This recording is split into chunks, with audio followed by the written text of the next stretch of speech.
Friends இந்த வீட்டோட size பார்த்தீங்கன்னா 30 அடிக்கு 50 அடிங்க. ஃபர்ஸ்ட் ஃப்ளோரோட ஒரு பிளான் தான் இது. ஸோ ஃபர்ஸ்ட் ஃப்ளோரில் பார்த்தீங்கன்னா 3 பெட்ரூம்க்கான ஆப்ஷன் கேட்டிருந்தாங்க. ஸோ ஃப்ரண்ட்டில் பார்த்தீங்கன்னா பால்கனிக்கான ஆப்ஷன் கொடுத்துருக்கோம். அண்ட் இங்கே பார்த்தீங்கன்னா ஒரு சின்னதான ஃபார்மல் லிவிங்கான ஆப்ஷன். அடுத்தது பார்த்தீங்கன்னா லிவிங் ஹால் நல்லாவே ஸ்பேஷியஸான பெரிய லிவிங் ஹால் 15 அடிக்கு 19 அடின்ற சைஸில் கொடுத்துருக்கோம்.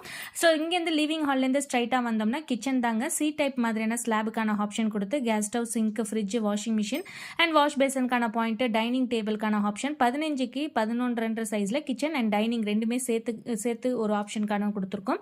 அடுத்தது பார்த்தீங்கன்னா லிவிங் ஹால்ல இருந்து ஸ்ட்ரைட்டா இங்க வந்தோம்னா ஒரு காமன் டாய்லெட், ஒரு அட்டாச்டு டாய்லெட்டுக்கான ஆப்ஷன். மாஸ்டர் பெட்ரூம் பார்த்தீங்கன்னா 10க்கு 11 சைஸ்ல இருக்கு. ஸோ இந்த மாஸ்டர் பெட்ரூம்க்கு ஆப்போசிட்லேயே பார்த்தீங்கன்னா இன்னொரு பெட்ரூம் 10க்கு 9 சைஸ்ல இருக்கு. இங்க வந்து வார்ட்ரோப்கான ஆப்ஷன் கொடுத்தாச்சு. அடுத்தது பார்த்தீங்கன்னா நல்லாவே ஸ்பேஷியஸான ஒரு பெரிய பெட்ரூம்ங்க. இங்க பார்த்தீங்கன்னா 10 அடி 8 இன்ச்சுக்கு 9 சைஸ்ல கொடுத்துருக்கோம் வித் அட்டாச்டு டாய்லெட். இந்த வீட்டோட பிளான் பிடிச்சிருந்துச்சுன்னா மறக்காம லைக் பண்ணிக்கோங்க. நன்றி, வணக்கம்.